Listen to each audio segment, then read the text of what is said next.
ಓದುವಾಗ ನಳಚರಿತ್ರೆ ಇತ್ತು. ನಾನು ಓದುವಾಗ ಹೈಸ್ಕೂಲಲ್ಲಿ ಓದುವಾಗ ನಳಚರಿತ್ರೆ ಅಂತ ಇತ್ತು. ಆಗಲೇ ಅಂಥ ಸಾಹಿತ್ಯವನ್ನು ರಚನೆ ಮಾಡಿದರು ಅವರು, ಕನಕದಾಸರು. ಅವರಿಗೆ ಎಲ್ಲಿಂದ ಬಂತು ಈ ಶಕ್ತಿ ಅಂತಕ್ಕಂಥದ್ದು ನನಗೆ ಇವತ್ತಿನವರೆಗೆ ಗೊತ್ತಾಗಿಲ್ಲ. ಆ ಶಕ್ತಿಯನ್ನು ಬಳಸ್ಕೊಂಡು ಅವರು ಅನೇಕ ಕೃತಿಗಳನ್ನು ರಚನೆ ಮಾಡಿದರು. ಸುಮಾರು 350ಕ್ಕೂ ಹೆಚ್ಚು ಕೀರ್ತನೆಗಳನ್ನು ಮಾಡಿದರು. 350ಕ್ಕೂ ಹೆಚ್ಚು ಕೀರ್ತನೆಗಳನ್ನು ಮಾಡಿದರು. ಸೊ ಅಂಥವರ ಕೃತಿಗಳಿದ್ದಾವಲ್ಲ, ಈ ಕೃತಿಗಳನ್ನು ಬೇರೆ ಭಾಷೆಗಳಿಗೆ ತರ್ಜುಮೆ ಮಾಡಿಸ್ತಕ್ಕಂಥದ್ದು, ತರ್ಜುಮೆ ಮಾಡಿದಂಥ ಅನುವಾದ ಮಾಡಿದಾರಲ್ಲ, ಅನೇಕ ಜನ ಇಲ್ಲಿ ಸಾಹಿತಿಗಳು ಬಂದಿದ್ದಾರೆ. ಅವರೆಲ್ಲರಿಗೂ ಕೂಡ ಸರ್ಕಾರದ ವತಿಯಿಂದ ಅಭಿನಂದನೆಗಳನ್ನು ಹೇಳಲಿಕ್ಕೆ ಬಯಸ್ತಾ ಇದ್ದೀನಿ. ಕೆಲವರೆಲ್ಲ ಪುಸ್ತಕ ತಗೊಂಡ್ರು, ನನ್ನ ಕೈಯಿಂದ ವಿತರಣೆ ಮಾಡಿದೆ ಅವರಿಗೆ.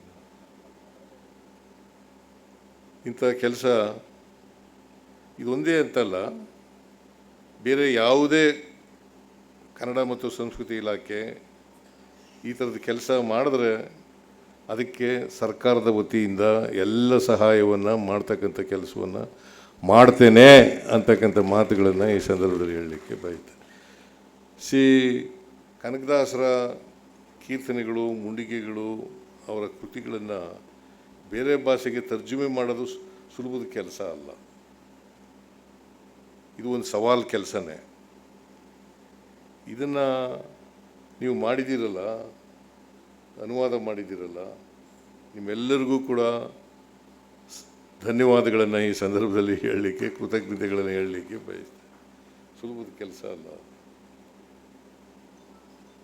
ಭಾಷಾಂತರ ಮಾಡೋದಿದೆಯಲ್ಲ, ಅದು ಬರೀ ಅವರು ಬಹುಮುಖ ಪ್ರತಿಭೆ ಕನಕದಾಸರು. ಅವರ ಚಿತ್ರವನ್ನು, ಅವರ ಕೃತಿಗಳನ್ನು ಬೇರೆ ಭಾಷೆಗೆ ಮಾಡ್ತಕ್ಕಂಥದ್ದು ಇದೆಯಲ್ಲ, ಅದು ಭಾಳ ಕಷ್ಟದ ಕೆಲಸ. ಆದರೂ ಈ ಕಷ್ಟದ ಕೆಲಸವನ್ನು ಭಾಳ ಚೆನ್ನಾಗಿ ಮಾಡಿದ್ದೀರಿ. ಅದಕ್ಕೋಸ್ಕರ ಎಲ್ಲ ಭಾಷಾಂತರಕಾರರಿಗೆ, ಅನುವಾದಕರಿಗೆ ಮತ್ತೊಮ್ಮೆ ಧನ್ಯವಾದಗಳನ್ನು ಹೇಳಲಿಕ್ಕೆ ಬಯಸ್ತಾ ಇದ್ದೇನೆ.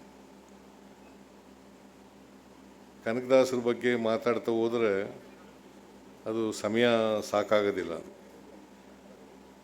ಈಗಾಗಲೇ ಸಾಕಷ್ಟು ಸಮಯ ಆಗಿದೆ. ಖಾತಾ ಚಿಕ್ಕಣ್ಣವರು ಭಾಳ ಒಳ್ಳೆಯ ಕೆಲಸ ಮಾಡಿದ್ದಾರೆ. ಯಾಕಂತಂದರೆ ಈ ಅಧ್ಯಯನ ಕೇಂದ್ರದ ಅಧ್ಯಕ್ಷರಾಗಿ ಇವತ್ತು ಕನಕದಾಸರ ಕೃತಿಗಳನ್ನು ಸುಮಾರು 14 ಭಾಷೆಗಳಿಗೆ ಭಾಷಾಂತರ ಮಾಡಿಸಿದ್ದಾರೆ. 14 ಭಾಷೆಗಳಿಗೆ ಭಾಷಾಂತರ ಮಾಡಿದ್ದಾರೆ. ಆ ಭಾಷೆ ಎಲ್ಲ ಜನರನ್ನು, ಈ ದೇಶದ ಎಲ್ಲ ಜನರನ್ನು ತಲುಪ್ತಕ್ಕಂಥ ಕೆಲಸ ಆಗುತ್ತೆ. ವಿದೇಶದಲ್ಲಿರ್ತಕ್ಕಂಥ ಇಂಗ್ಲೀಷ್ನಲ್ಲೂ ಭಾಷಾಂತರ ಮಾಡಿಸಿದ್ದಾರೆ, ಇಂಗ್ಲೀಷ್ನಲ್ಲೂ ಕೂಡ ಭಾಷಾಂತರ ಮಾಡಿದ್ದಾರೆ. ಅದರಿಂದ ಜಗತ್ತಿನ ಎಲ್ಲ ಜನರಿಗೂ ಕೂಡ ತಲುಪ್ತಕ್ಕಂಥ ಕೆಲಸ ಆಗುತ್ತೆ. ಇದು ಕಾಪಿ ನಾನು ಎಷ್ಟು ಮಾಡಿಸಿದ್ದೀರಿ ಅಂತ ಕೇಳಿದೆ ಖಾತಾ ಚಿಕ್ಕಣ್ಣವ್ರಿಗೆ. 500 ಮಾಡಿಸಿದ್ದೀನಿ ಅಂತ ಹೇಳಿದೆ. ಇವು ಖರ್ಚಾದರೆ ಇನ್ನೂ ಹಣ ಕೊಡಲಿಕ್ಕೆ ನಮ್ಮ ಸರ್ಕಾರ ಹಿಂದೆ ಮುಂದೆ ನೋಡಲ್ಲ ಅಂತಕ್ಕಂಥ ಮಾತುಗಳನ್ನು ಹೇಳಲಿಕ್ಕೆ ಬಯಸ್ತಾ ಇದ್ದೀನಿ.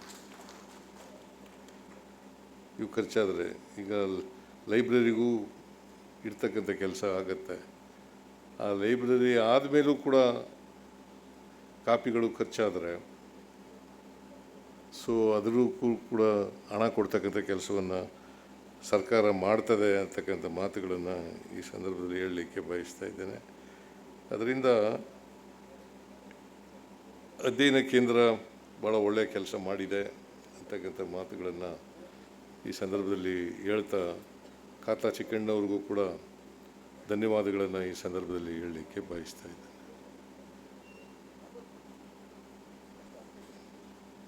ಎಲ್ಲರೂ ಪುಸ್ತಕಗಳನ್ನ ಓದಬೇಕು.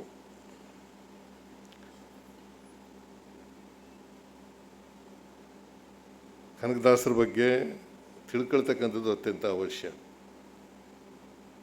ನಾನು ಶಾಸಕನ ಆದಮೇಲೆ ಮಾಡಿದಂಥ ಕೆಲಸ ಏನಪ್ಪ ಅಂತಂದರೆ, ಎಲ್ಲೇ ಕನಕದಾಸರ ಜಯಂತಿ ಕರೆದ್ರೂ ಕೂಡ ಹೋಯ್ತಿದ್ದೆ. ಎಲ್ಲೇ ಕನಕದಾಸರ ಜಯಂತಿ ಕರೆದ್ರೂ ಕೂಡ ಅದನ್ನು ಸುಮಾರು ಒಂದು 10 ವರ್ಷಗಳ ಕಾಲ ಮಾಡಿದೆ ಅಂತಕ್ಕಂಥ ಮಾತುಗಳನ್ನು ಈ ಸಂದರ್ಭದಲ್ಲಿ ಹೇಳಲಿಕ್ಕೆ ಬಯಸ್ತೇನೆ. 10 ವರ್ಷಗಳ ಕಾಲ. ಅದು ಅದರಿಂದ ನನ್ನ ರಾಜಕೀಯ ಬೆಳವಣಿಗೆಗೂ ಕೂಡ ಅನುಕೂಲ ಆಯಿತು ಅಂತಕ್ಕಂಥದ್ದನ್ನು ಈ ಸಂದರ್ಭದಲ್ಲಿ ಮರೀಲಿಕ್ಕೆ ಸಾಧ್ಯ ಇಲ್ಲ ಅಂತಕ್ಕಂಥ ಮಾತುಗಳನ್ನು ತಮಗೆ ತಿಳಿಸ್ತಾ, ಕನಕದಾಸರ ಬಗ್ಗೆ ಅಪಾರವಾದಂಥ ಗೌರವ ಇಟ್ಕೊಂಡಿರತಕ್ಕಂಥವರಲ್ಲಿ ನಾನು ಒಬ್ಬ ಅಂತಕ್ಕಂಥ ಮಾತುಗಳನ್ನು ಈ ಸಂದರ್ಭದಲ್ಲಿ ತಿಳಿಸಿ, ಮತ್ತೆ ನಾನು ಹೆಚ್ಚು ಮಾತನಾಡಲಿಕ್ಕೆ ಹೋಗಲ್ಲ. ಸಮಯ ಭಾಳಷ್ಟಾಗಿದೆ.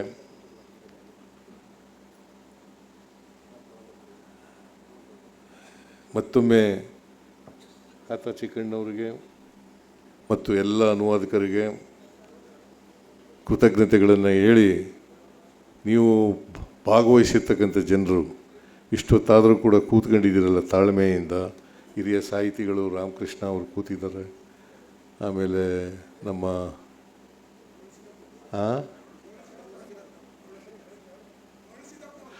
ಮರಳು ಸಿದ್ದಪ್ಪನವರು, ಇವರು ಸಿದ್ದರಾಮಯ್ಯ ನಮ್ಮ ಮನುಷ್ಯನೇ ಇದ್ದೇ ಇರ್ತಾರೆ. ಅವರು ಇಷ್ಟೊತ್ತಾದರೂ ಕೂತಿದ್ದಾರಲ್ಲ, ಅವರಿಗೆಲ್ಲ ಧನ್ಯವಾದಗಳನ್ನು ಹೇಳಿ ನನ್ನ ಮಾತುಗಳನ್ನು ಮುಗಿಸ್ತೇನೆ. ನಿಮ್ಮೆಲ್ಲರಿಗೂ ಶುಭವಾಗಲಿ ಅಂತ ಹಾರೈಸಿ ನಾನು ನಿರ್ಗಮಿಸ್ತಾ ಇದ್ದೇನೆ ಅಂತ